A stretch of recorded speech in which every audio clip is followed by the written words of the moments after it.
Because of the anyway, Unitia, Satrobe, Yakamo in India will be passed to Subaka, Kotokusa, make one about one and then only Agin Magino. Make one about one and then only Agin Magino.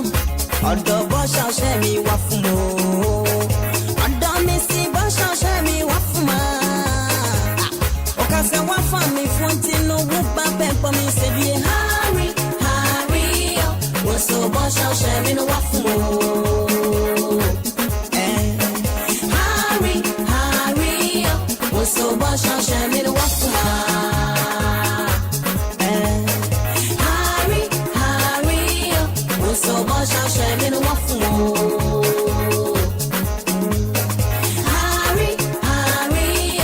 So much on sharing a waffle. Okasa wafa me waiting. Oba beba me say hurry, hurry. So much on sharing a waffle. Hurry, hurry. So much on sharing a waffle. Sherry, sherry.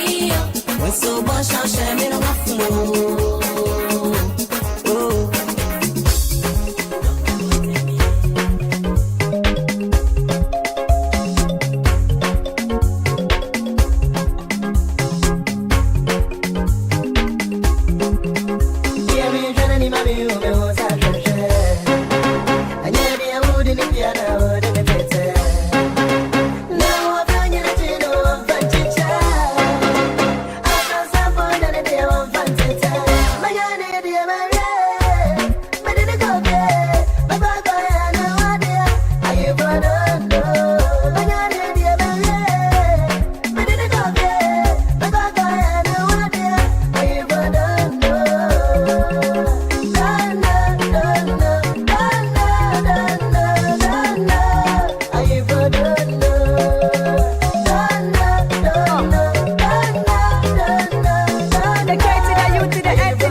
Taptap Send.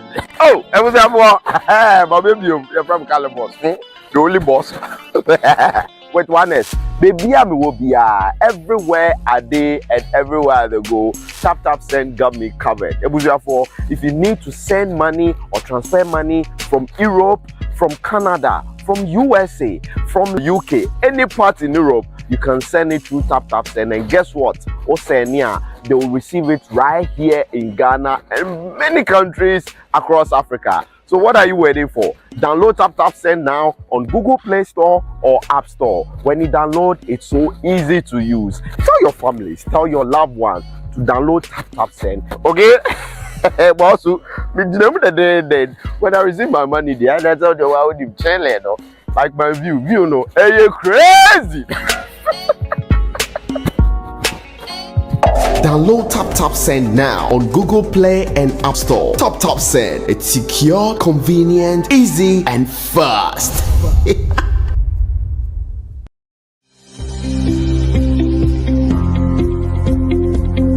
My name is Kwame Bechi. I am based in Düsseldorf, Germany, and I work for one of the leading smartphone companies back in Germany. When I decided to buy a land, I chose Apollonia because, first of all, through a recommendation from a friend, but I also took the time to come to see what the vision of Apollonia was and what the entire offering entailed.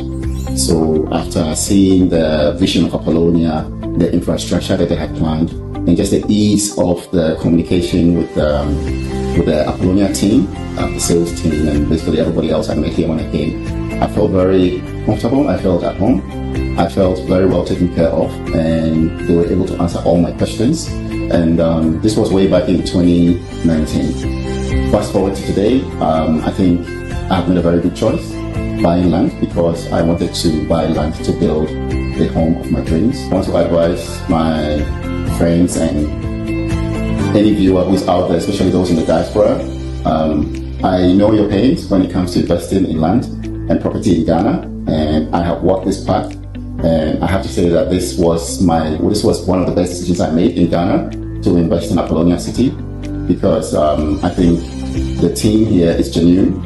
There is no scam or any cheating happening here. I have been here now since 6 years, and I still come here at least twice every year. When I'm in Ghana, I always make sure to come and catch up with my projects and also meet the team. And I think this is one of the best investments I've made in my life. So I encourage everybody out there, please, if you're looking to come home, buy from Apollonia City and you won't regret it.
Dr. Kus, your eyebrows are looking rather sharp. But yes, no, so I do apologize for keeping you. I do send. I hear a feedback. Okay, it's gone now. So yep, I do apologize for keeping you all waiting, but we're here now, so let's start the show. So welcome everybody to the OT Health Talk Show. Thank you to all our faithful watchers. Special shout out to our our YouTube and Facebook audiences who've joined us. And this show is proudly brought to you by Taptap Send. Like, follow, and share.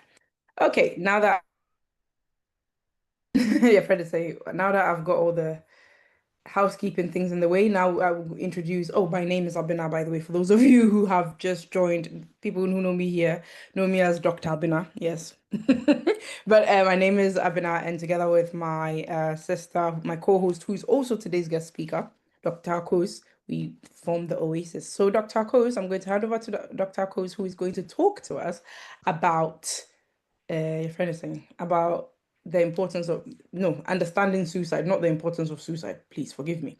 Understanding suicide. And yes, and I want to give a special shout out to Dr. Mustafa. Salute, sir. I see you there. It's been a while since you joined, so thank you for joining. Okay, Dr. Akos, without further ado, I hand over to you.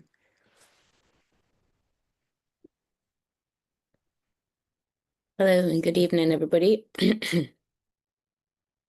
Thank you for being here on time. Thank you for those who are here every time on time. I know other people will join later on, but we have our solid host of people who are always here on time. So we thank you for that. I'm gonna delve straight into it. Today is actually National Suicide Memorial Day for healthcare workers. So it's a day where we remember healthcare workers who have taken their own lives or committed a suicide for whatever reason.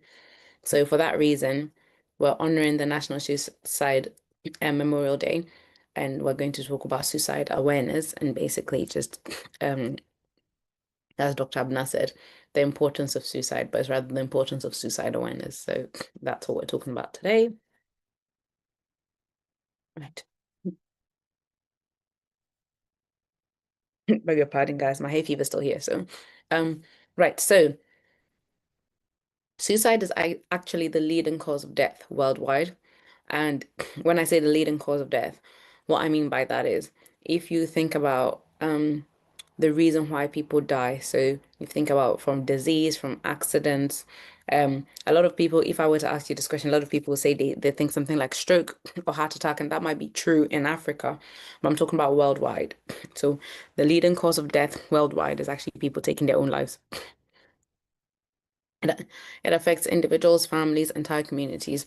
I've come to see that there's a trend in suicide where basically in some families you find that because the father committed suicide, you find that when the kids get to teenage, some of them attempt to start attempting suicide, and some of them are actually successful, and it almost like it rolls on and on and on.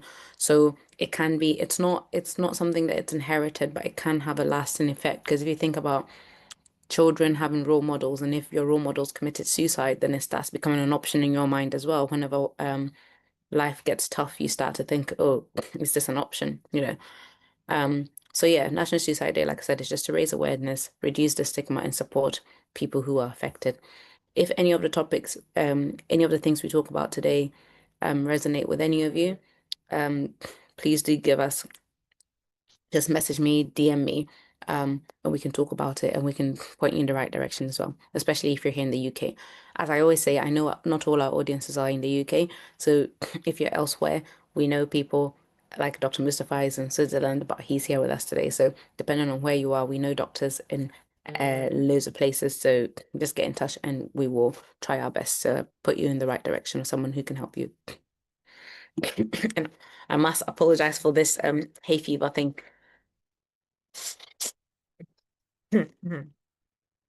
So I put the slide in because I wanted everybody here, because again, most of my the viewers here are from Africa, especially West Africa. So I just wanted to give the key statistics on Africa. Because a lot of the time when we say suicide, people say, oh, but in Africa this doesn't happen.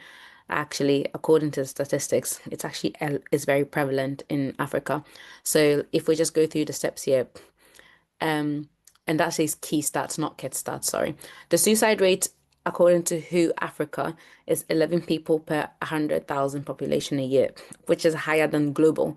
So if you think about the whole world, usually the average is 9 per 100,000. In Africa, it's 11. So in Africa alone, we're higher than the rest of the world. Africa has, so the, again, WHO rates which countries have the highest suicide rates. Out of the 10 top countries, 6 of them are African. And I think later on, I think I put a list, or maybe I didn't, but basically, if you think about it, that's more than 50% globally, with the highest suicidal rates coming from Africa. The number of people living with mental health conditions in Africa has doubled from 1990, from 53 million to 116 million and counting. So this probably is even more outdated, because I think it's gone up a little bit even more. And every year it goes up by a couple million.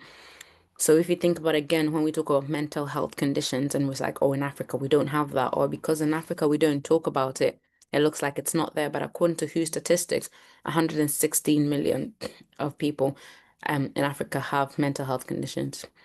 For every completed suicide, there are more attempts. So again, even the statistics we're talking about, it's just about people who've been successful in actually committing suicide and taking their own life. There are people who are not even part of the stats, and those are people who are attempting to commit suicide.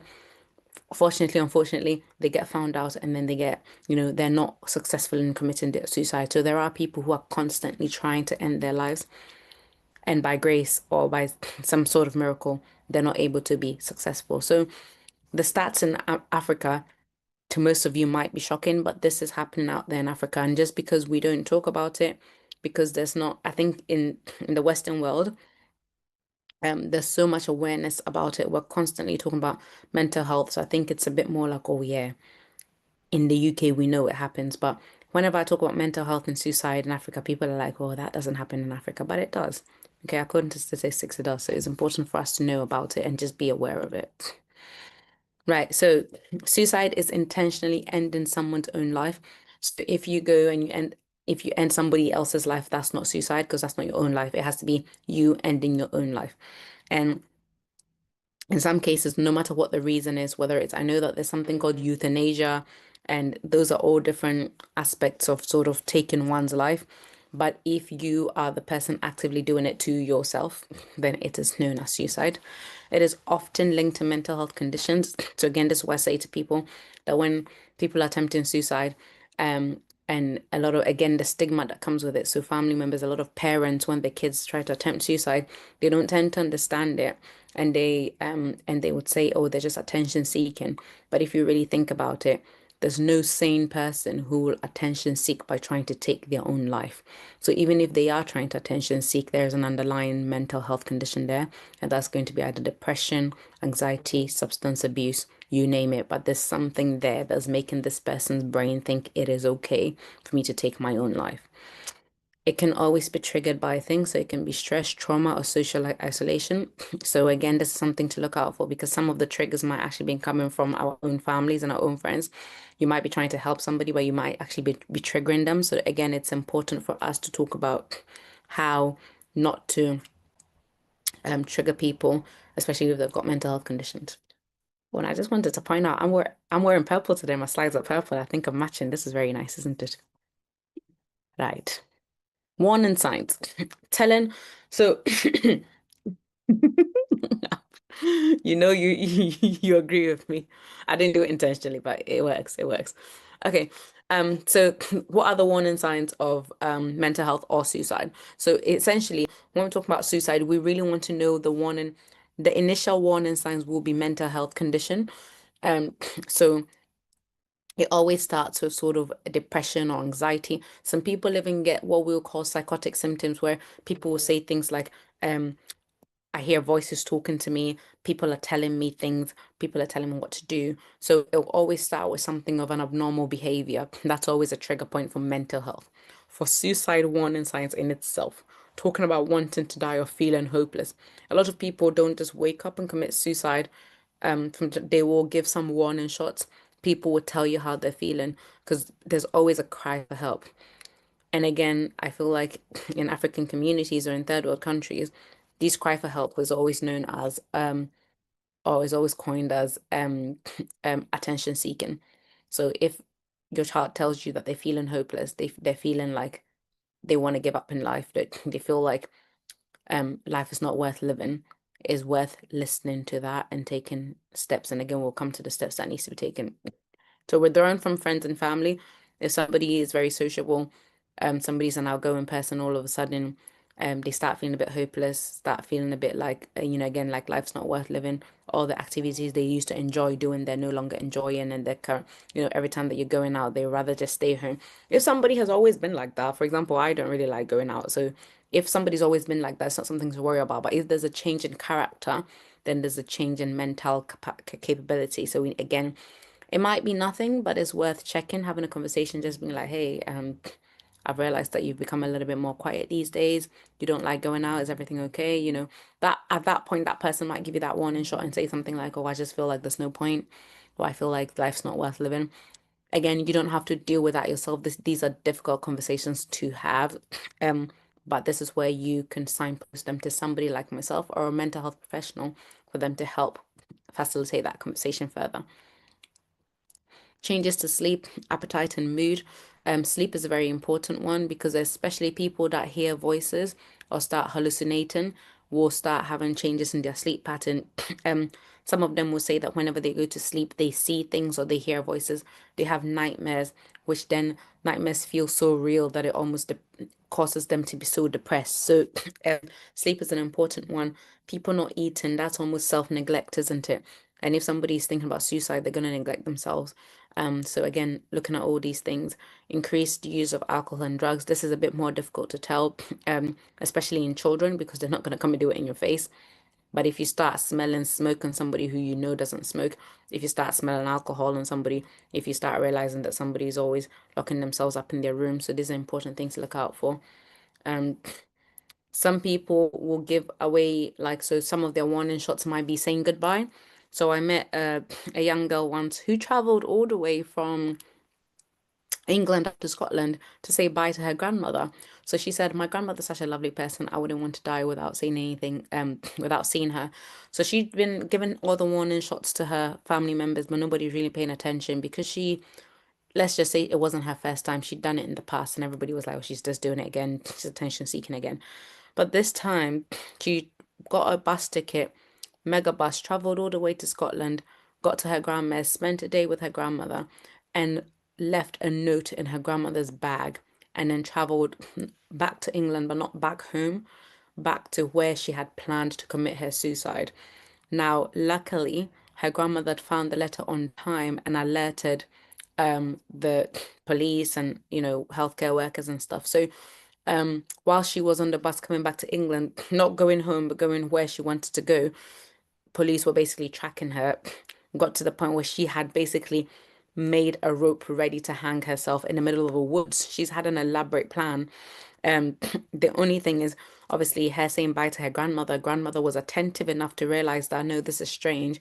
And when she'd left, her grandmother was like, no, there's something going on. So her grandmother then found this letter that she'd left her, and luckily enough, we were able to save her. So they brought her to the hospital.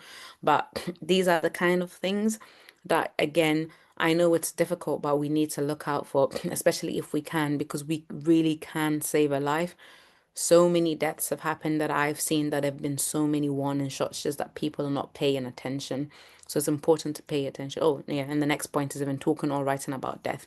So again, people start doing poetry, writing about death. People start even asking about death. A lot of kids um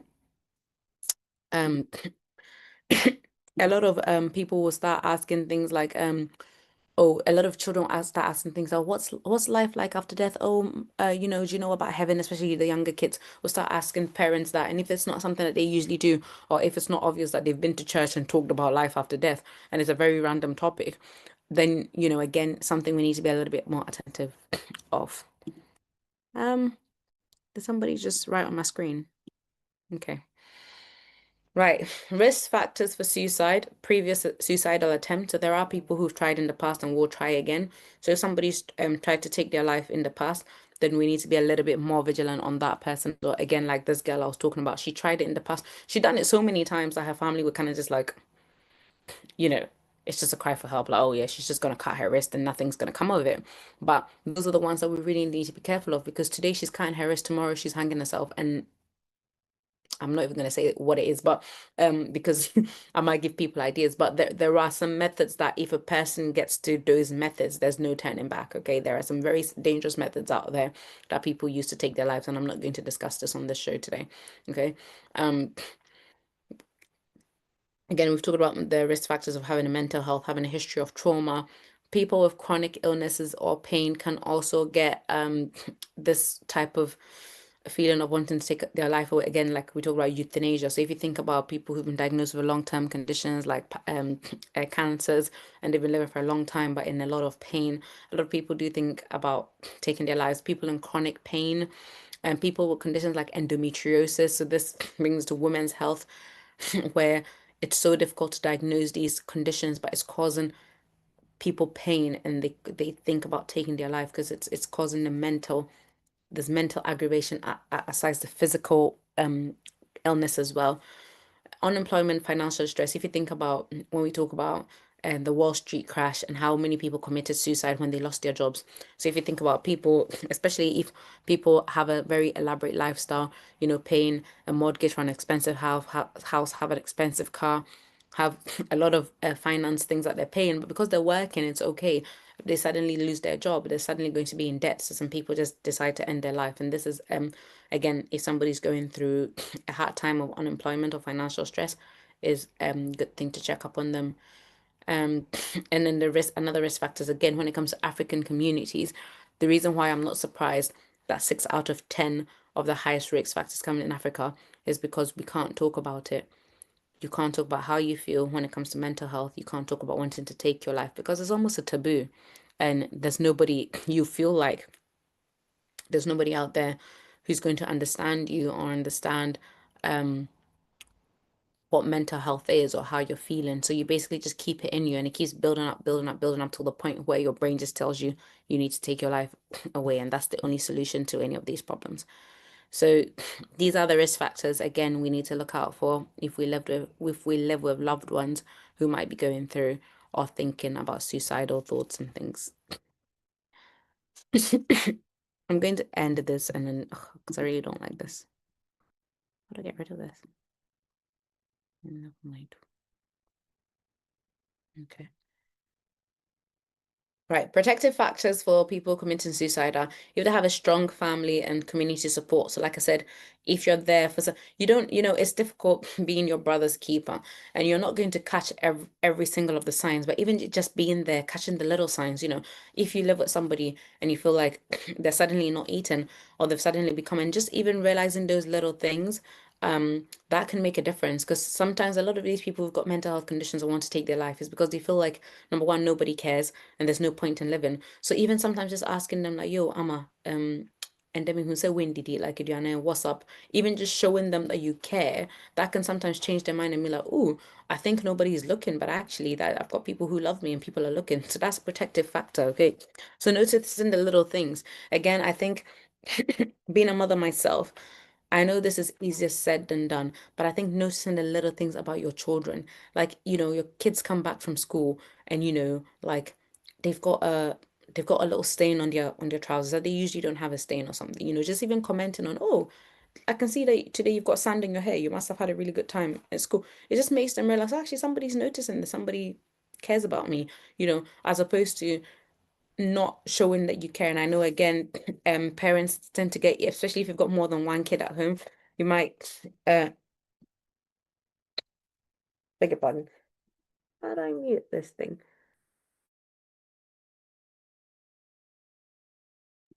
Oh, forgive me, guys. Yeah. Yeah, you might notice that the little things really does make a difference. Even like saying things like, "Oh, and I know it's again in come from African families, the only thing we tend to notice is grades.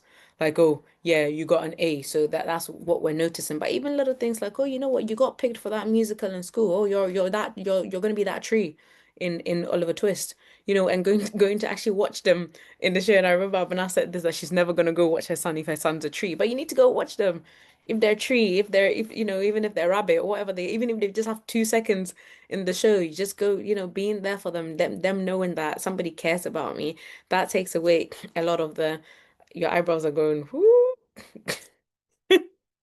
Yeah, that just makes them understand that somebody cares about them. Um, yeah, so these are some of I'm not going to go through all of them, but faith and culture can have a part to play as well. So a lot of the time, if you've raised your child in again, I'm going to just go Christian because I'm a Christian, but I know Muslims and Christians have very similar, in Judaism as well, have very similar beliefs. But in terms of even like raising kids from the beginning, making them understand that from a faith point of view, that suicide is not something that's acceptable in the faith. And so sometimes that does work, other times it doesn't work. So it really just depends on how it goes. But yeah, and the most important thing I think on the slide is going to be having open conversations about mental health. And this is what I think in African communities we need to do better. So we need to stop brushing it under the carpet. If a news comes on, which they've been coming on recently or frequently about people committing suicide. We in Ghana we like to say this thing, oh yamboso. And I said, oh, yeah. And even if there's a family member who's committed suicide in the past, they'll be like, hey, Debbie, and bosso. In fact, those are the things SSA are bosso. Because we need to talk about it. We need to talk about why it happened, why it should not happen again. Because then if we don't talk about it, the kids are gonna have questions. Kids are gonna be like, why did they take that? And you're not giving them those answers. They're gonna go and ask Chat GPT. And guess what? Just recently, Chat GPT killed somebody, didn't it? On the news. Yeah, because the I think it didn't know that it killed someone, but I think what happened was the boy told that Chat GPT he didn't feel it was a young guy. He was like a less than not even in his teens, like a very like 10, 11, 12 kind of age. Asked Chat GPT, I don't feel like life's worth living. I think I'm gonna kill myself. And then ChatGPT basically did not say anything to stop the guy. He said ChatGPT must have said something like, oh, it's sad that you're feeling that way, and that was it. Like there was nothing else. So like the guy almost took that as a confirmation that ChatGPT was in agreement of whatever he was planning to do. Instead of ChatGPT saying something like, oh, if you're feeling like that, maybe get in touch with crisis team or there was nothing, no directive at all, and the guy took his life. So there was a big case that came out and family members were suing ChatGPT. Anyway, my point is you want your children to come and talk to you about these kind of things because you've been able to open up. So you want your child to come to you and ask you, mom or dad, I'm really feeling this way. I'm feeling really down. I know we spoke about depression and symptoms, and you said if I'm feeling like this, I should come and talk to you. You want your children to be able to come and talk to you about and open up to you instead of going to talk to ChatGPT or their friends. Because what do 10-year-olds know? What do 16-year-olds know? Nothing. Okay. Despite them feeling like they know everything, and we've always been there before. Okay. So it's important to open up those conversations. The way to support somebody in crisis, like I said, you're not a healthcare professional, so these are the only things I'm going to ask you to do. You need to listen without judgment. When somebody comes to tell you, mom or dad, I feel like life's not worth living. Hey, kojo, I say I'm a titio, yes, I'm a titio, and I'm a titio, sorry, and I'm no. Just keep quiet, hush, listen. Listen to everything they have to say. If you've got nothing that you can say, don't say anything. Just listen. Listen to every single word. Don't cut them off because you will miss very good information. If somebody comes to you and says, I'm feeling like I don't want to live anymore, or I'm feeling like the world is too much, or I feel like life's not worth living, if you have to the only thing you can say, I'm sorry you're feeling that way, tell me more. That's it. And then listen to every single thing they have to say because they will give you a lot of clues. It'll give a lot of clues onto how serious they are, if they're just having a mental breakdown at that moment, or if they've been planning this for ages. Some kids would genuinely tell you, the last time I went to B&Q 2 months ago, I went to buy some glue and I bought a rope and I've been thinking about this for a long time. This is serious because this has been 2 months. But if somebody just tells you, oh, I watched EastEnders today and my favorite character died, and you think, okay, let's just pack it to the side. Okay, not that you pack it to the but you know what I mean? Like you can tell the severity of the issue. So listening is very important. Show you care and you're concerned. This is also very important for parents. This is what I mean. It's not that like I played a prank on my mom when I was younger and I've done this to say, and I always said that I was very disappointed with my mom at that time. And it was April Fool, and I told my mom that I was pregnant. And the first thing she said was literally, she was like, oh, of course, how am I going to show my face in church? And I was like, that's what you care about. And I remember after um after everything had happened, my sister came in and my dad came in because I got really upset and I said to my mom, I was like, Mom, I can't believe that at that time I wasn't even young, I was in uni and I think I was maybe about 20 and I was like, I can't believe that I come to tell you that I'm pregnant and the first thing you think about is what people think about you. You didn't ask me how I was feeling, you didn't ask me what I was going through. And don't get me wrong, like my mom is a very good mom, like she's an amazing person, but I feel like these are some of the things we don't think about, they just come out. And to be honest, we're human beings and it's a normal human reaction. But for me in that moment, I was like, my mom didn't care about me. And yeah, you might be saying that I have an abrochi mindset or mbrofumba or whatever it is, but you have to understand that you're raising your kids in this country. They're gonna be like me. They're gonna have mbrofu mindset. So if if for us, it's important for us that you show concern. If I come and say something to you about me, I don't care how you're feeling about that. You need to care about how I'm feeling about that. If your child comes to tell you that, Mom, this is how I feel, it's not about you. It's not about you saying that, oh, when I was younger, me too, I used to feel like this. No, it's not about you. It's about that child. You need to show that child consent. I'm sorry, that's how you're feeling. Tell me more. These are your keywords. Okay. Ask directly if they are thinking about suicide. If they're talking and talking and talking and just talking about how they're feeling really low and they're feeling low, but then they can talk and talk and talk. Just ask them, Amma, you're saying that you've been feeling low for 2 months. Now, have you ever thought about taking your life? Just ask them generally and ask them directly. And if it's a question you're not comfortable to ask, that's okay. Leave that out. Okay. But you can ask them questions to make them think of, okay, so what have you been doing about it? Have you spoken to anybody about it? Just ask them so that they know that you can, they can tell you a bit more. If you don't want to specifically ask about suicide, don't ask about suicide because again, that's our job. We can do that.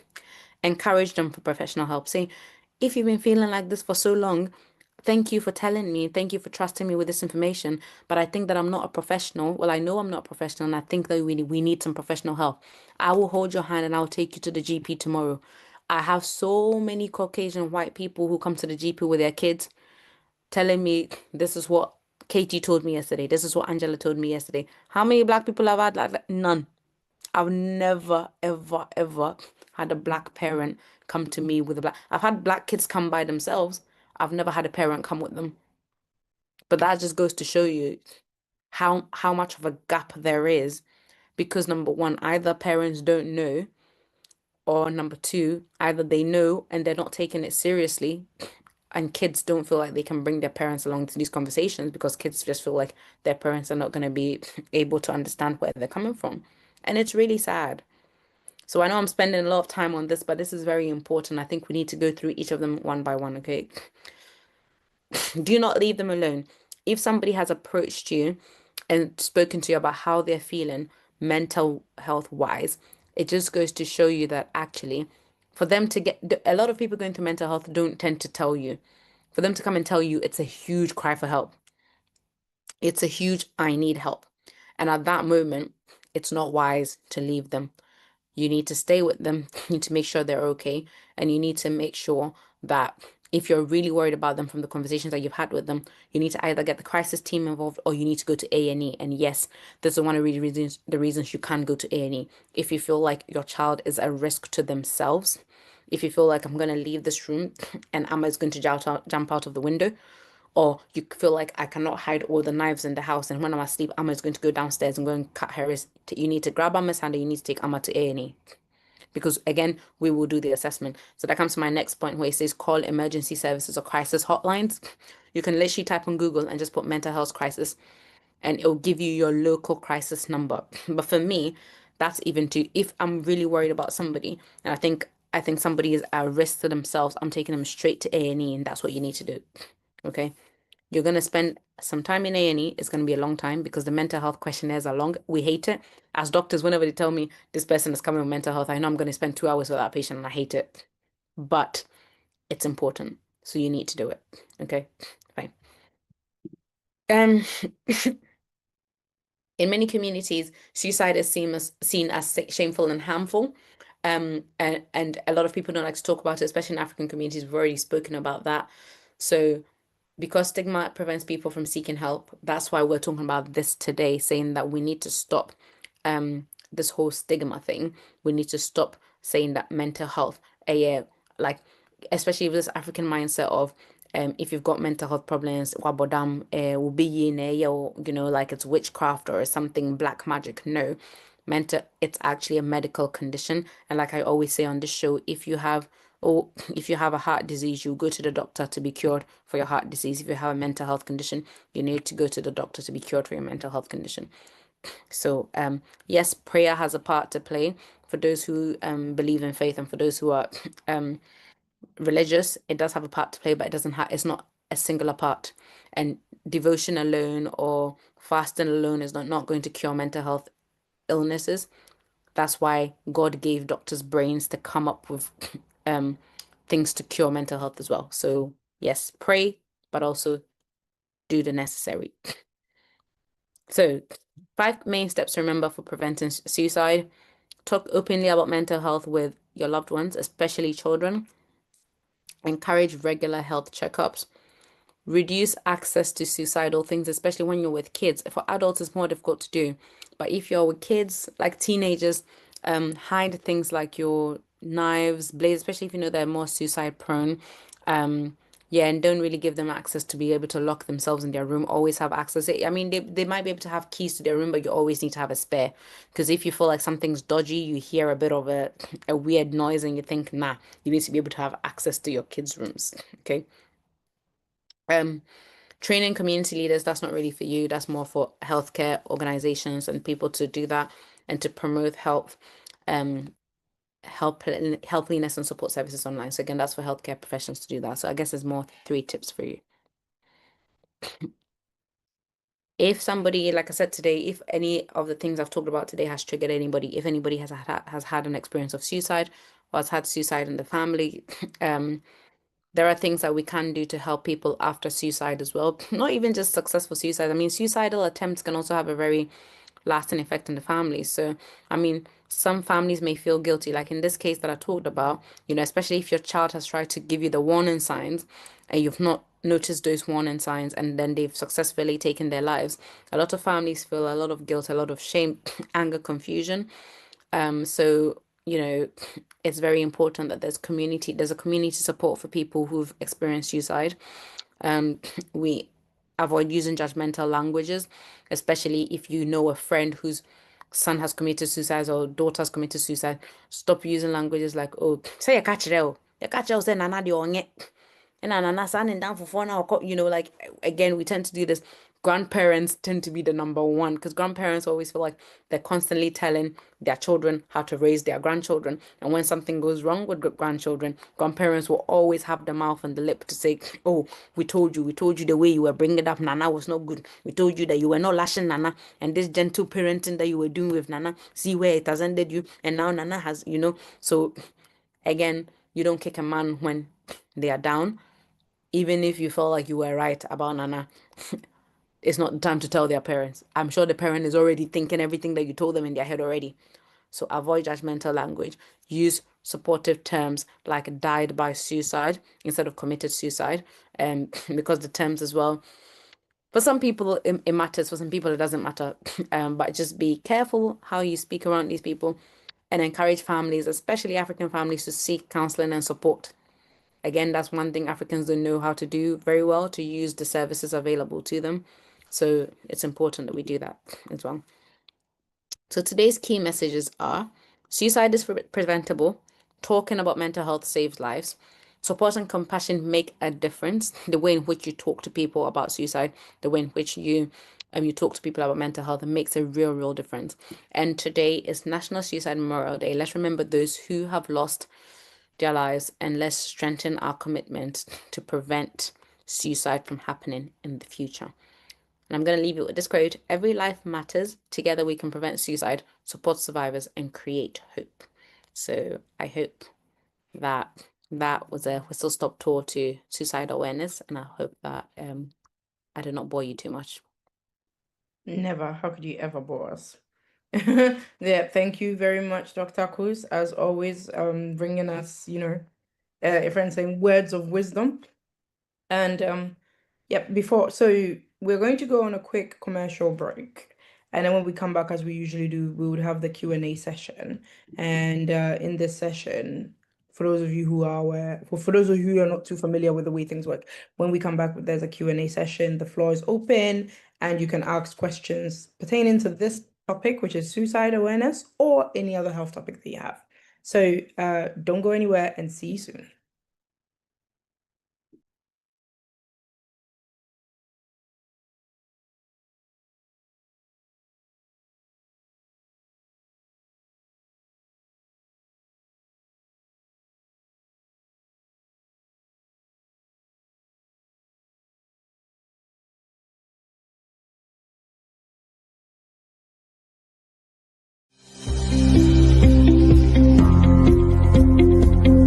My name is Kwame.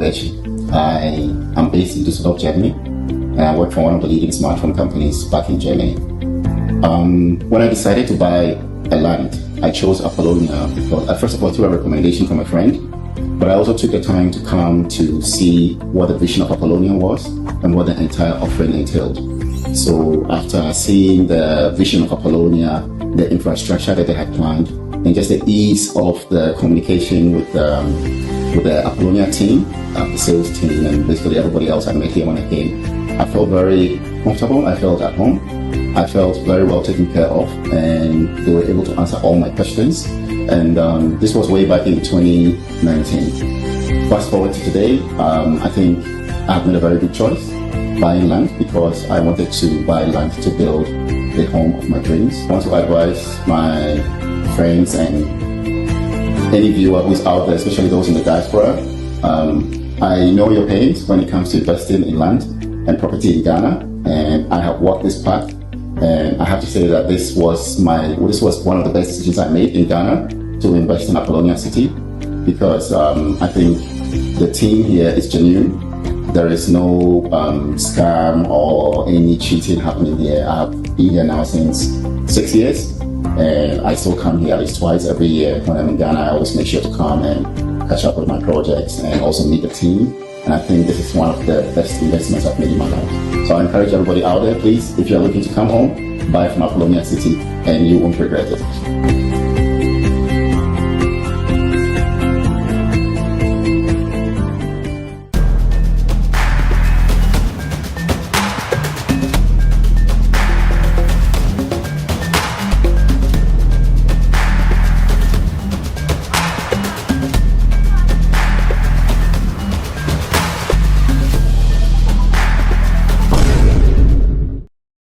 Hello, and feedback.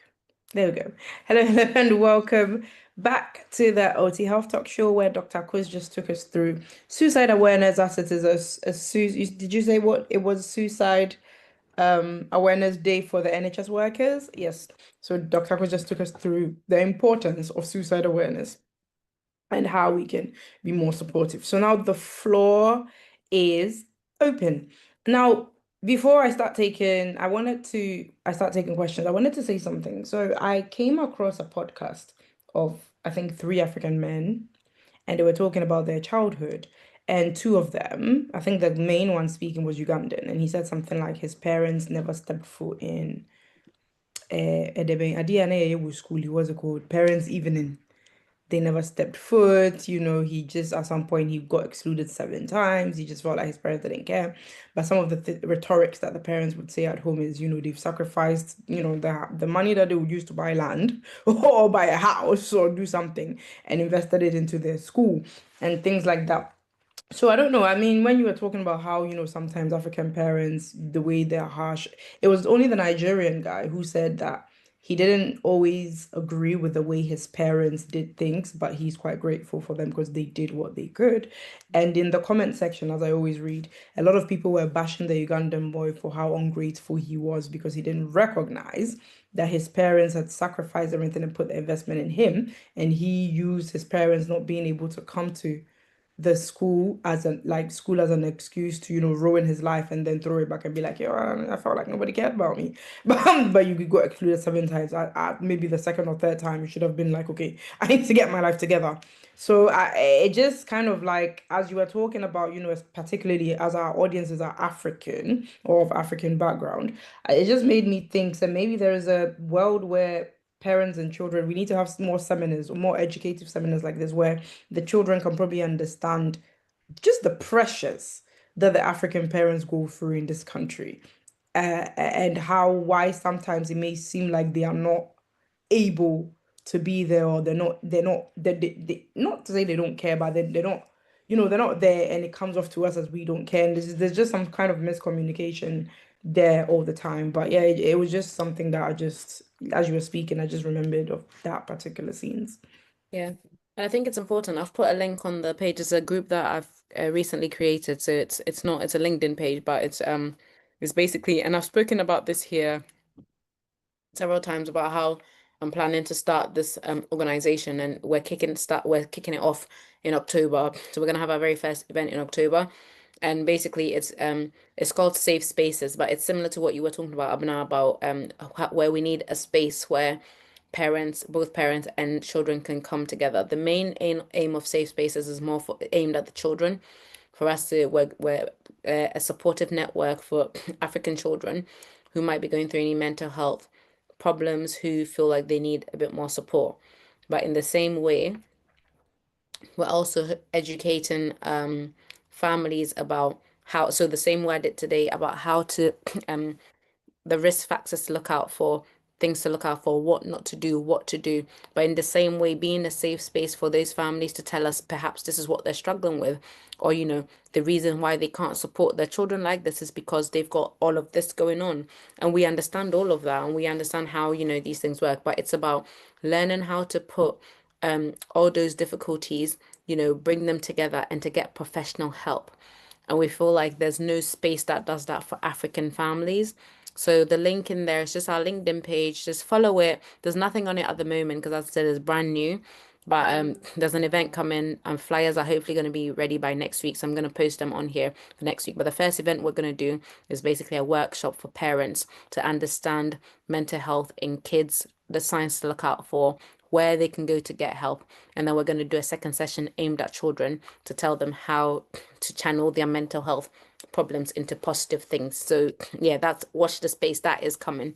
So hopefully that can make a bit of a difference to the community. Absolutely, that's great. And things like this, we invite it's just great to create these spaces because there's just a world where the two people are not communicating. And, Yeah. being African myself. 100%. And I know, like, obviously today when I was speaking more on the children's side because obviously that's predominantly that's Yeah. essentially the side I tend to support more because I feel like at the end of the day, children are children and they don't understand how the world works. And I expect a lot more from adults. But a similar case that I once encountered in hospital where there was a Ugandan family, it was actually Uganda as well. And actually, I think it's half Nigerian, half Ugandan, but mum was a single parent. Child was about 15, 16, just about to write her GCSEs, also. I can't remember what age they write the GCSEs, but she's a very smart young girl. And the issue was that the mum was working like two jobs. So she'd work in the morning, she'd work in the evening. And according to the mum's main thing was she said every time that she was trying to go to work, that's when her daughter will start acting like she wants to act up, basically. So Mm-hmm. she was like, listen, like I'm trying to work to keep this family afloat. Like we need to pay bills. I need to pay for all your trips. You come back saying that your friends have this, you're wearing kickers, you're doing this, you don't want to be bullied in school. So I'm trying my best to work these two jobs so that I can feed you.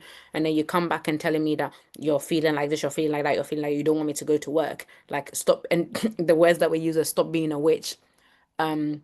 Because like it's almost like you're stopping, you want me to be sacked from work. And that was the mum's concern. The mum has legit concerns because obviously she can't keep, not going to work. How's she gonna pay her bills? How is she gonna keep up with the lifestyle that you want? Because if she's not keep giving you that lifestyle as well, you're gonna say You'll that complain, you're exactly. gonna complain, So it's almost like, but was that the right way for her to say it?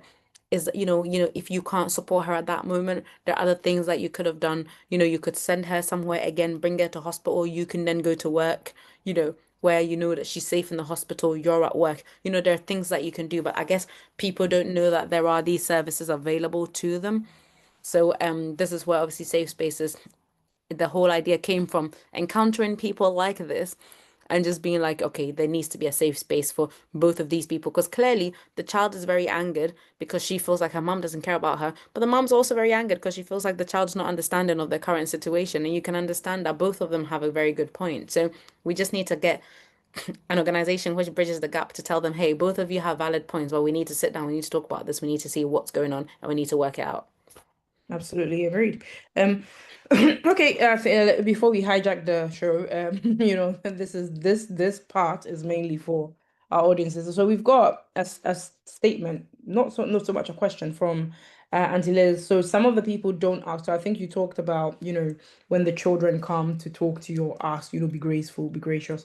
And it's like some of them don't even ask, or people like they don't ask family members or people who can help. They just go to, online services where they tell them how they can kill themselves.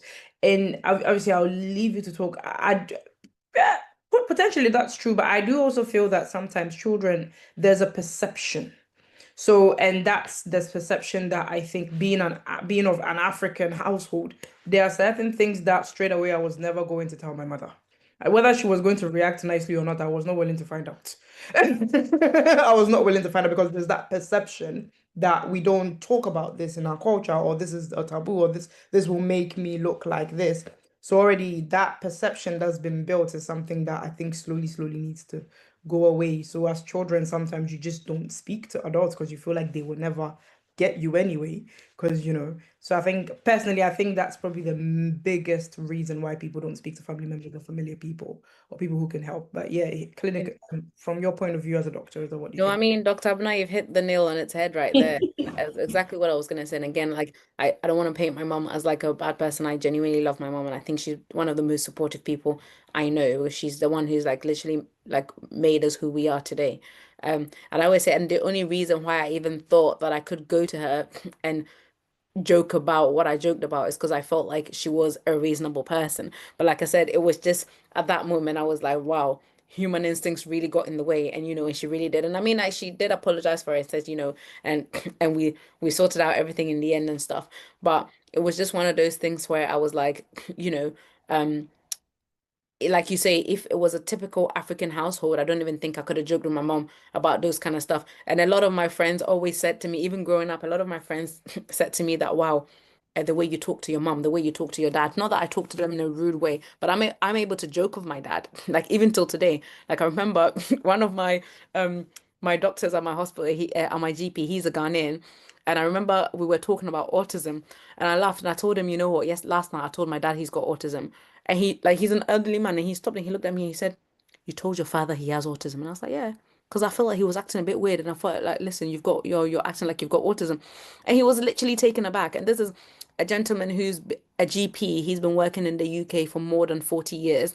He's basically a UK, like all his kids are born here, but you could tell from his reaction that his kids could never go to him and say something like that. My mom and dad are very, very like honestly, they're very, very liberal when it comes to things like that. We're able to joke with, I'm able to say anything to them. They're literally like our best friends. And I say this all the time. So for me, even coming from a household like that, where I felt like it was open and I could talk about these things, but see that reaction there made me think twice.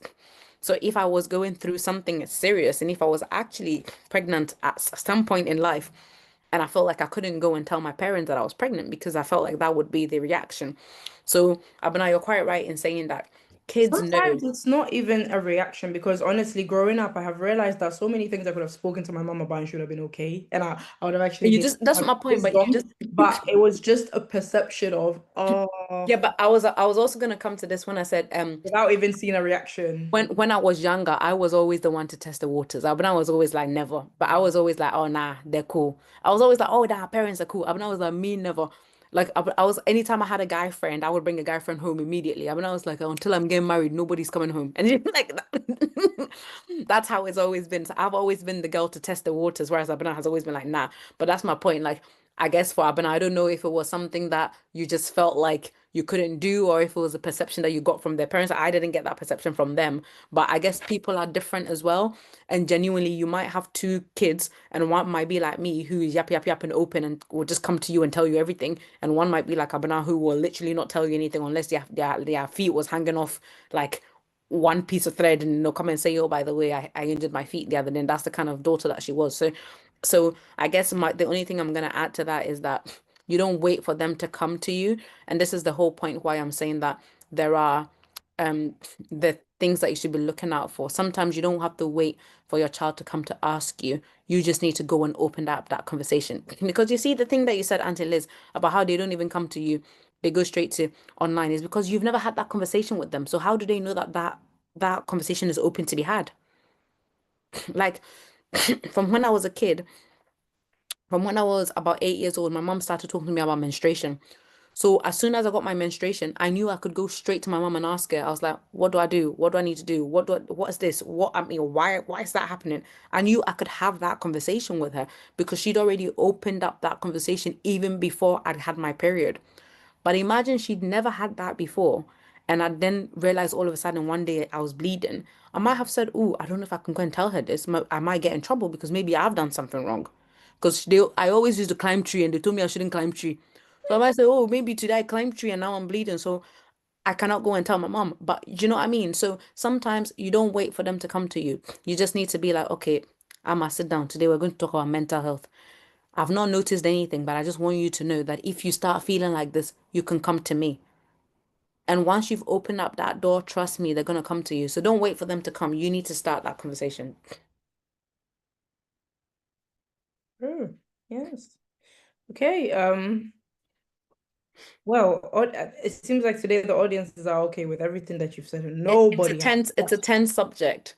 It is a tense subject and it's a very triggering subject. However, when I saw the subject, when I saw it, the topic, I thought, "Oh, this is a really good topic, triggering, but good, because we do need to talk more about this. Particularly, I like the fact that you focused on the African sort of communities because we are normally told. And my mom always says this thing when she sees like mental health played out, because I have to say, my mom is now learning a bit more about mental health because she's been brought up in a way where it's, you get up, you do what you need to do, and you move forward with life. And that's how a lot of our parents were brought up in that kind of community, just be strong and just move on. So that's essentially what they will kind of like try to move to. So my mom is now learning a lot, and she sometimes she sits there and she says, I probably had a really bad mental health when I was young. Noticing some of the things that she was forced to go And through. we say this to her all the time. Even now, I say to my mom, I think she's got OC, like she's got PTSD. Because there's something she's like, my mom is like scared of cars, and I'm like, I think you have PTSD, mate. Like, you need to get that checked out. Like, So yeah, but but it worked for them. They are stronger because of that, and they survived it. So we can't fully say, but they are more advanced. That's why advanced medicine exists. There are more better ways to deal with it, and most certainly we do not have to go through the traumas that our parents went through. So yeah, anyway. Um, well, since there are no questions, I will go ahead and ask some of the usual questions that come up with. So. What are some of the key risk? Oh, there's a question. Lovely. ask yours and then get back to No, no, me. no, Dr. Mustafa, please go ahead.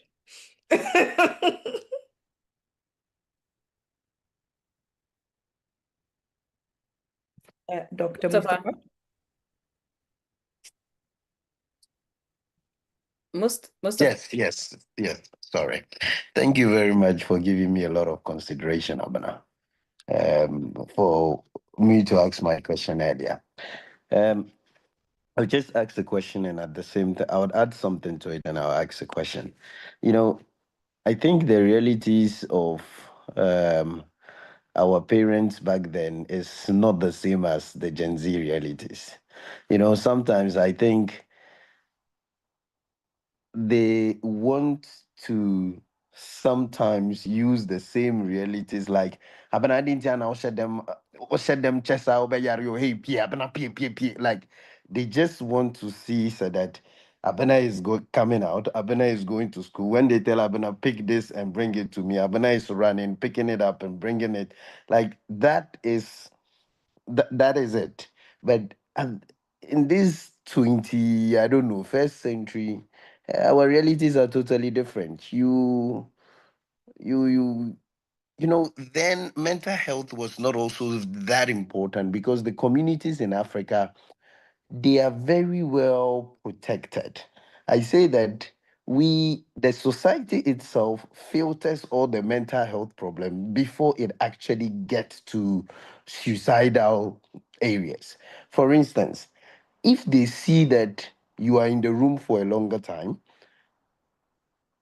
someone approaches you, your family member approaches you and say, I didn't know them or whatever it is. Next time, if you are still in the room, next is the family that comes to you. What's happening? Is something wrong with you? And those stuffs. If that doesn't work, they take you to your pastor or whatever to pray for you. Your pastor or imam to pray. Say, Charlie, abena bibi, I'm member no shempa, bomu, and then as for. And then after that, you go to them for advice and so on and so forth. So in Africa, we are a little bit well insulated one way or the other. But abroad, it's a bit difficult because your child is in the room, or board game. I mean, so you don't really pay attention to some of these things. So my question for you is, how can we take What best practices in the past can we take? I understand that for you there, you are more or less a British already. Indeed. I don't know how you correlate this, but what what Your um concerns have good been well noted by the General Council, right? what good thoughts can we take from the past? What things do they do that they do right that we can channel it towards our realities today? And and how can you relate it to the signs that you've spoken about? What good stuff can they take in the past so that they can improve on them for better outcomes to avoid some suicidal thoughts? I mean, thank you for the question. I don't necessarily agree with everything you said. Um, and that's because the initial part of what you said may have been true in the in Africa's past life. Now, when I spoke about the statistics today, I did say that out of the 10 countries with the highest suicide risk, six of them was coming from Africa. So it's not that these things don't happen in Africa, it's just that we don't talk about them. That's number one. Number two, yes, back in the day, or still in the rural communities, they still live like that. So if you always think about one, mama is always like growing up when they were in their community setting and everybody lived together. You have 3 generations, 4 generations under one roof. Unfortunately, now Africa is becoming an elite society, or we're starting to live like Westerners. So when we go to Ghana, we don't go out and do by the fireside. In fact, Abna and I never grew up doing by the fireside. Even though we lived in Ghana, we were one of the ones who lived in the community. And I know, Mustafa, you guys always laugh at us that we were almost shielded. And in a way, it was true. I guess DBs or whatever, but I don't think we're DBs. But I mean, we never, like I always say, the reason why Abana and I are so close is because we literally lived in a compound with high walls, and my only friend there was Abana and my dog Victory, who we used to play with. And that's the person that I knew. Whereas other communities were perhaps going out playing football with other people. But unfortunately, the communities that are coming up in Ghana these days are those communities. When my cousins and my nieces and nephews in Ghana, they don't live the rural lifestyle. They basically live a Abroche lifestyle, where it's just them, their brothers and sisters in their house. So if they are locked up in their room, who's coming to check on them? Do you see what I mean? So I agree with you that Africa used to have these practices, and in some rural situations or in some community situations, it still exists. But unfortunately, we are moving towards a more westernized way of living, which means that that's why suicidal rates in Africa are increasing, because and people might say, even the statistics might tell you that the people committing suicides are the rich people, because like you said, the people who are living the rural lifestyle or living the village lifestyle, they're still living those lifestyle of, we're checking up on you, we're taking you to the imam, we're taking you to the church, that community lifestyle. But the people who are not living those lifestyles, they're actually starting to live the Western way of living. So that's the thing I don't agree with you. To answer your question, what can we incorporate? And that's what I've spoken about today when I've said, even if you live in a house, right, with somebody, like exactly like you said, if you see that that person has not left their room in 24 hours, or you feel like you've not heard that person come out to eat, you just need to be mindful. You just need to ask them the questions. The same way you said, go to their room. Is everything okay? If they say okay, you leave them. If you find another 5 hours they've not come out, you have to go, and maybe you now just go and sit in their room and tell them, okay, now I'm here. You know, it's not, you don't have to tell me anything, but I'm here. I feel like there's something wrong. I feel like you're not telling me, and I don't need to know, but I just need to be here for you because I feel like this is not healthy. And I think those are some of the things that we can do to try and alleviate those things and bring those old practices into work in this new style of living. To add to what you've said, I'm not medical, but practical things. To add to what you said, we now also have to encourage each other to actively create these communities, because we don't exist in the communities anymore. And I remember going to Ghana, I think I checked like 2009. Now that was like my first time going to Ghana after leaving, and then I was like, oh, like is boring now. It's not the same because like those communities, those like when you go to Medina, they're like in 4 someone is blasting music and the community is loud. Now you live in Spintex and it's like quiet. You don't even see your neighbor. You don't even know who your neighbor is. Can't even buy a common chichinga on the road. So Not selling it so anymore. just to add to what Dr. Mustafa, what you've said to Dr. Mustafa, I think we need to actively create these communities, which we have been encouraged to. Join a sports club.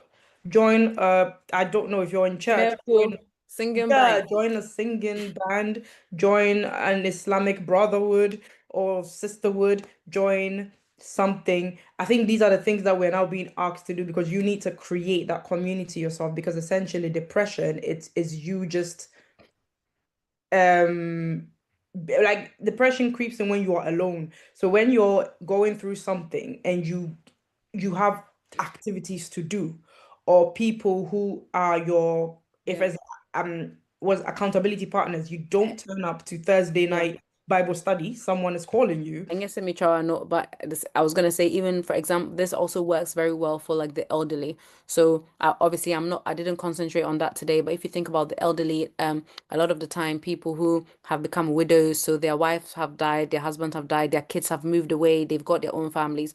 These people can be incredibly lonely.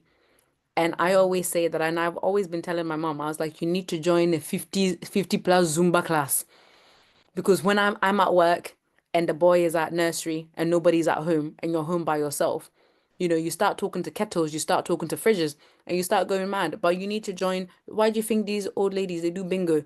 They go to, like you said, if it's in Barcode they want to go to, join MPP lawyer ladies or women's wing or NDC, whatever, join some sort of um community. And like you said, because even and for the old people is very, very important because sometimes your kids don't live around you and they don't call you all the time. But like you're saying, if you go to prayer meeting every Monday, then you're going to MPP every Thursday, then you're doing Zumba every Saturday, at least within 2 days somebody's checking up on you. So if you miss prayer meeting on Monday and you miss Zumba on Thursday, at least one of these two groups, somebody will come and check on you. And that's what will stop you from there. People who die in their rooms and they're found 2 weeks later, 3 weeks later. Why? Because they had no communities. So it's important to have a community. Yes. Okay. Moving along, there's a lot we can say about these topics. Thank you, Dr. Mustafa, for your question. Really good. JB?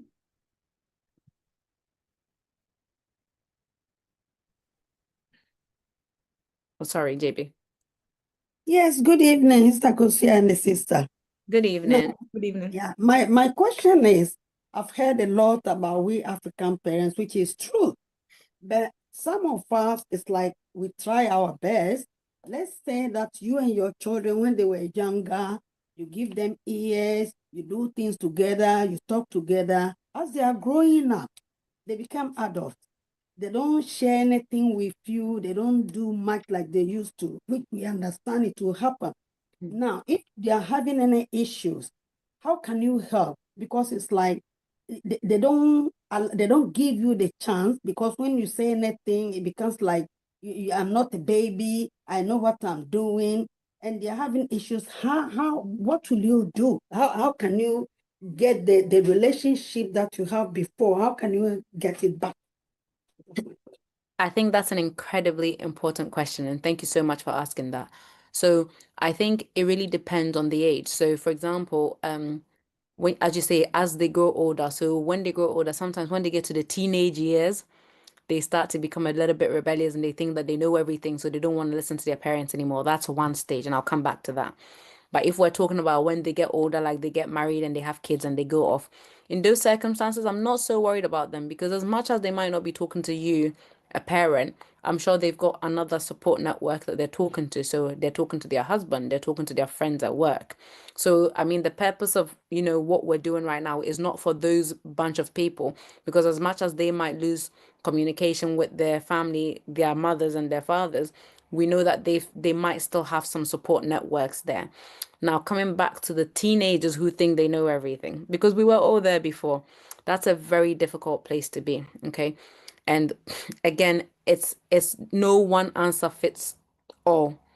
Okay, because like depending on the circumstance and the situation, there might be a different method you need to use. And this is where professionals need to get involved. And this is why we're building safe spaces where we can get professionals to come and talk to you about what to do. So they can talk to each individual and talk about what has gone on in the individual person's life to advise the individual person. But just generally advising from what you've said to me today. In a situation like that, the best advice I would say is number one, you need to listen. When I went back to, so for example, like you said, the reason why kids might not be talking to you anymore, because at that teenage years, they feel like they know everything and they feel like the advice that you're giving them is outdated. But the thing that mothers tend to do, and I'm sure I'm guilty for this as well, my kid's not that old yet, but I can see me being that kind of mother, right? Because what we tend to do is that we tend to, because my mom always says, as a woman say, sorry, I don't know if she speaks to you, but it's like you can see that there's fire there, and you can see that your son or your daughter is going to go and touch the fire, and you're trying to avoid them from getting to that fire, but they are very adamant that they still want to go and touch this fire. So essentially, what you're trying to do is you're constantly telling them, don't do this, don't do this, don't do that. You're giving them instructions. So they've gotten to the point where they're like, oh, mom is so outdated, we don't want to listen to her anymore. So what you need to do is you don't need to tell them not to touch the fire. You need to say it once. You need to be like, okay, um, this is what I see, this is what I think is gonna happen, but you're welcome to do it. But if something happens, I am still here for you. I'm still open for you to talk to. And I know it's difficult. It's a difficult position for a parent to take because my mother always used to tell me that I don't want you, because sometimes we say it's just a fire, but what if it's death? Because you don't come back from death, okay? Or what if it's something so dangerous that you don't come back from it? The point I'm trying to say is, as a parent, sometimes you need to stop imposing. You just need to tell your children where you're at, where you are with whatever they're doing, and you need to tell them that regardless of whatever they do, you don't agree with what they're doing, and you might not accept it, but if something goes wrong, you should know that you're always there for them. You don't make them feel like they're ever losing your support. I don't know if that makes sense. JB, she's still here? I can't see her, but Maybe not, because she's here, but I just don't know if she's maybe muted. I've unmuted her. Yes, yeah, she yes, muted me. you mute me. Yes. Yeah, sorry. Yeah, Yeah, I don't thank know you. if It that really makes sense. makes it makes sense Yeah, actually. Yeah, because because the yeah. problem is it's like not me personally, but a dear sister is facing the Mm-hmm. same issue, and it's like the daughter is now saying she doesn't care, and no matter what she does, it's like she won't win. And you don't listen, and you don't listen just the way that you use yourself, that we need to listen. How do you listen? The Yeah, thing is with this one, whether you answer, you are in trouble. You don't answer, you are in trouble. yeah, So it yeah. became very, very It's difficult. difficult. And I think it's very difficult. And I think especially when it comes to, like I said, because when you don't want the worst to happen for them to come back, like you really want to stop it, especially when it comes to like your female. I know that a lot of the time what we're worried about when it comes to females, you don't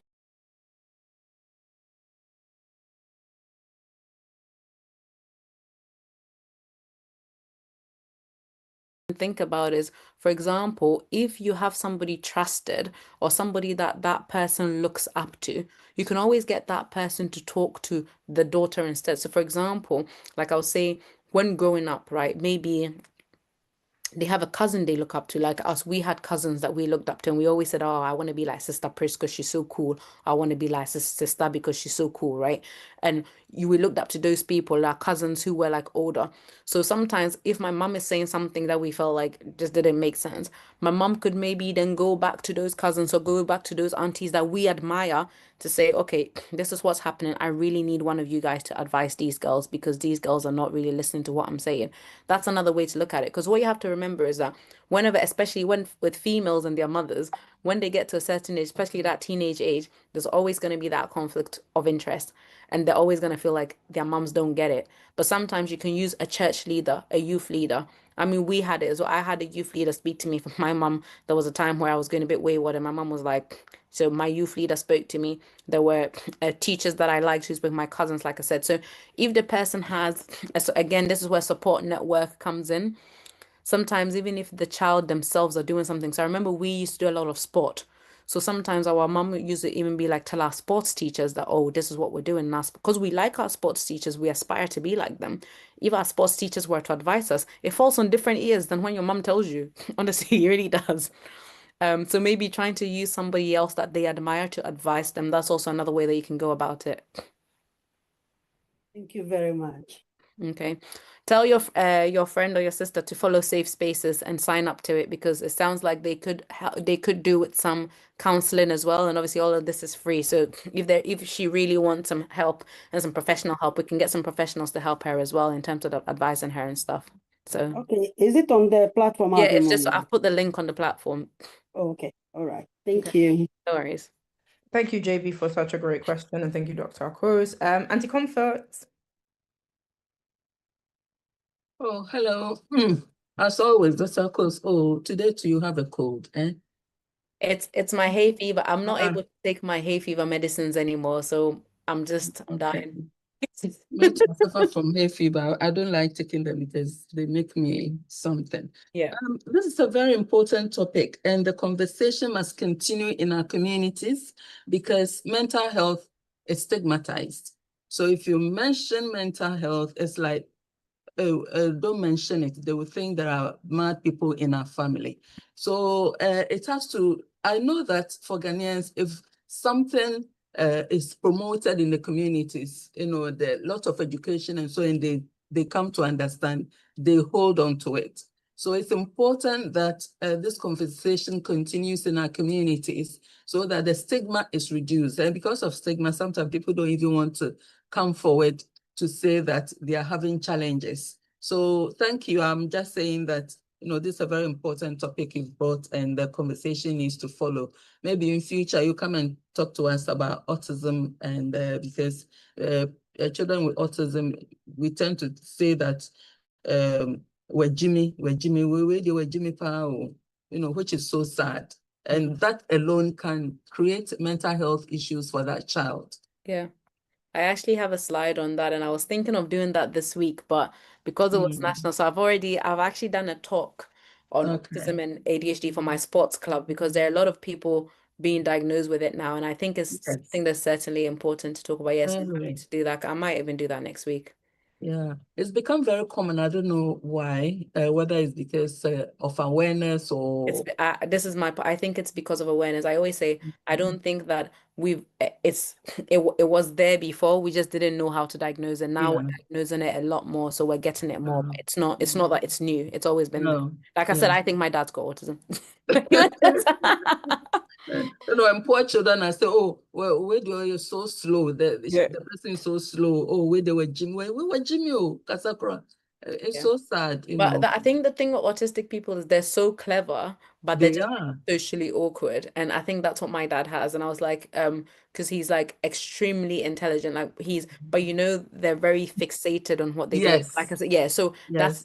and sometimes, like you say, they might just be very good at one thing like maths, but Mm, might be so bad at language. So you say, oh, yes. wait, like you say, they're slow, but they're Mm, not slow. It's just, yeah. But like I said, we'll talk about that another yeah. day. I know it's an important topic. So Yeah.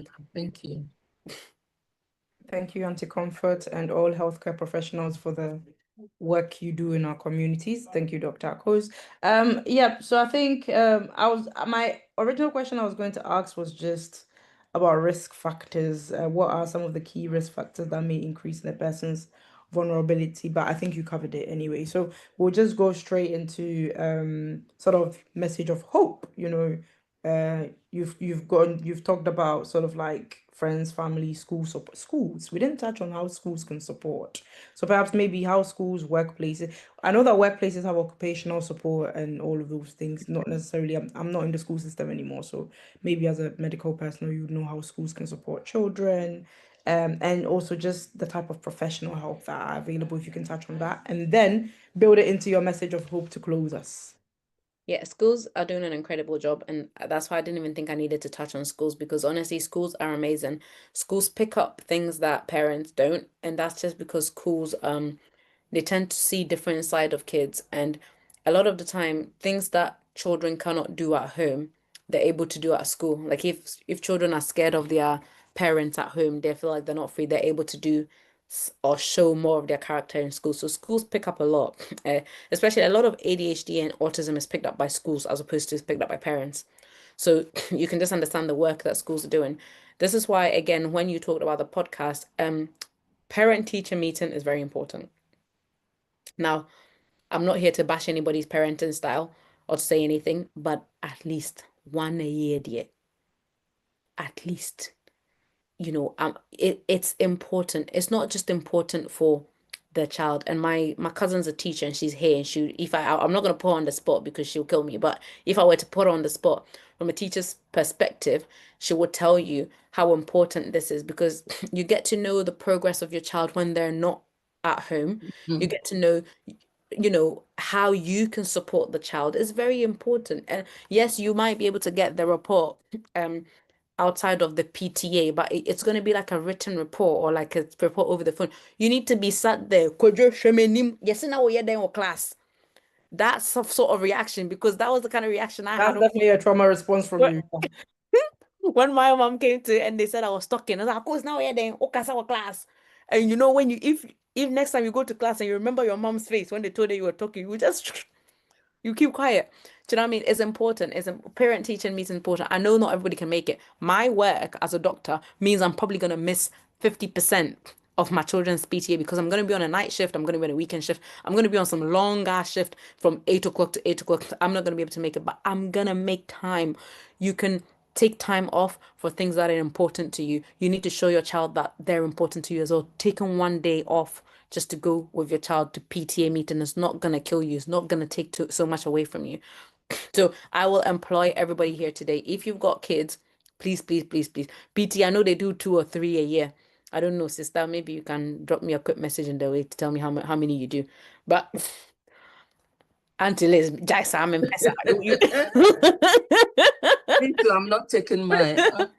Jack, I'm in Pesa. Well, we'll talk backstage. But yeah, it's once a is it once a year? Oh, okay, fair enough. So yeah, it's just once a year. You can make time to go once to parent teacher meeting once a year. It's very important. So that's my message. But schools are doing an amazing job and they're really, really telling parents what they need to know. In terms of what support do we have? I always say this, but your GP is your best friend when it comes to things like this, honestly speaking. The GP is known as the gateway to secondary care. So you can't just walk into a psychiatrist's room, but you can walk into your GP's room. And if you ever tell your GP that you're coming for mental health, you get a very quick, very quick appointment. I tell you that, especially if it's to do with a child or, mental health is very important to us here in this country, in the UK, and I'm sure in the Western world as well. If you're not here and you're in Ghana, you need to talk to a family doctor, or you need to go and see a psychiatrist. You need to basically see somebody who can help you. But essentially, support services are always there. If you're worried about somebody, like you feel like that person is going to take their life tonight, or you feel like they're so bad that they've not been eaten for 5 days, you feel like you're genuinely worried about them, just walk into A&E, or like I said, type into Google mental health crisis team. Your local crisis number will come up and just call them. They will actually advise you over the phone. And if they feel like you need to go to A&E, they will tell you to go to A&E as well. If you really don't want to go waste your time in A&E, again, you want to check before you go, you can always call 111. But if you call 111 mental health problem, most likely they're going to tell you to go to A&E. So basically, just don't waste your time, just go. It is my, but yeah, there's so much support out here for people with mental health, and we need to use those support services more. And even after the initial stage of your mental health is over, they carry on to look after you in the community to make sure that you're not relapsing. And I know a lot of people don't like to take the medications. We don't like to give the medications, trust me. So there are other things that you can do, like you can do counseling. We refer you to CBT, cognitive behavioral therapy. There are other things you can do depending on what kind of mental health you have. With anxiety, you'll do like there are loads of activities depending on the age as well. So I have a question. I just came to my mind because today I was researching digital mental health initiatives, interventions. So I was thinking, counseling. Some people might not enjoy, sitting down and having a conversation with somebody like or even just have talking to anybody. But I know that these days, even in education, you have pre-recorded, even for marriage counseling, you have pre-recorded videos that they take you through something. It's like a session, they pause, you can do some worksheet stuff, that kind of intervention, is that equally as useful as actually sitting down? Not And that it's necessarily. by video or whatever, talking to somebody and having a conversation. Not necessarily, because when it comes to mental health, everybody's individual. So the thing is, and every case is individual, even though everybody might be going through depression, the trigger for depression is different. The reaction to how you depress. So you really need somebody live talking to you to find out what's triggering you, what makes your condition better or worse. And yeah, it's not something that you can do with pre-recorded. I know there are some sessions that come. So for example, if you have your initial meeting with somebody and that person has like looked through all your risk factors and looked through everything, and then they decided, actually, I don't think you're too bad. I think you can do this pre-recorded. I'm sure there are sessions like that, which is fine, but you still need to have that initial session of, going through it. So yeah. Well, thank you so much, Dr. Akos. Thank you to everybody who asked questions. Thank you to those who didn't ask questions. Thank you to everybody who contributed. Thank you for your presence in general, because without you, this show will be nothing. So thank you all very much. And we've taken much of your time, but as usual, you are always here with us, supporting us through it all. As Auntie Comfort said, we do hope that this conversation will continue on and offline. There'll be more sessions where, we can, as particularly in our African sort of communities where, parents and children alike can come together and be heard or understood for whatever pressures that each person is going through. Yes. So once again, this show is brought to you by Taptap Send. Tomorrow, same time, same link, you have got a time with Taptap Send. So please do please do join. This is not like, do share and join, not like and join. Like, share and join. And on Friday, you've got Ask the Lawyer. I mean, you've seen the news, the people, the difference. Immigration is now a hot topic on the lips of nationalists that we live with in this country. So please do do know your rights and come in and tune into that lawyer and ask all your very important questions. Yeah, Abena, just a quick question. The safe space, Dr. Kos, do you register? Do you have to be on LinkedIn to register, or you can just register? Oh, you are muted. Sorry. Yeah, no, I think you have to be on LinkedIn to register to it. Okay. And if you're not on LinkedIn, like I said, I've put our social media details on the side. You can just drop me a message on either through email, TikTok, or Instagram, whatever you're using. And like I said, if you need any help with any of the stuff that we've spoken about today, I can always sort of direct you to Safe Spaces. They've got an email as well. And yeah, and as I said, is newly coming up. So they've got an Instagram and other things as well. So once I've got all those details, I will post it on. Yeah, I am on LinkedIn, Yeah. and I've seen it. I thought I needed to do something. Oh, no. Okay. Yes, everyone. So I was just going to get to that, but as Auntie Comfort and Dr. Akos were discussing, so Dr. Akos is starting this new safe space sort of initiative where parents, particularly of African background parents and children, can come together in a safe space and talk it out, through your concerns, pressures, and whatnot, so we can have better understanding of each other. So that's in the chat. If you can join, you can share it among your communities as well. We've also got our socials in there, so TikTok, Instagram, where you can follow us. We've got email as well, where you can email with your health problems or topics or whatever you want us to talk about. Something, please let us know. Like Auntie Comfort has given us a directive to speak on autism. You can give us a directive. You can tell us that this is something really important you want us to discuss. We will be sure to incorporate it into our sort of very long list of topic timetables. We love it actually when you do tell us what you want us to talk about, because we are doing it for you essentially. Yes.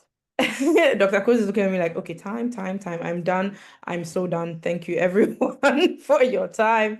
Have a good evening and see you next week. Goodbye and good night. Bye. Welcome to the epitome of luxury living, Whitewall Properties. We are a Ghanaian-owned real estate company that develops comfortable apartments and townhouses for residential and investment purposes. At Whitewall Properties, our vision is clear: to be Ghana's preferred real estate developer, We are driven by a passion to deliver consistent quality in our product and customer service. Our commitment to excellence is unwavering, and our team's dedication to providing an outstanding experience sets us apart. For over a decade, Whitewall has been at the forefront of Ghana's real estate industry, creating spaces that are not only comfortable, functional and located in the heart of Accra, but also stylish and luxurious. Each of our prestigious developments reflects our core values of quality, reliability and customer satisfaction. Choosing Whitewall Properties means choosing a partner who understands your needs and exceeds your expectations.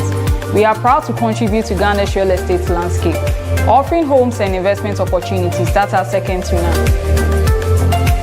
We invite you to explore our projects and discover the Whitewall difference.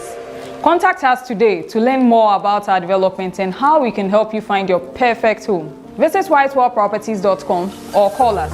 Whitewall Properties. Discover true comfort.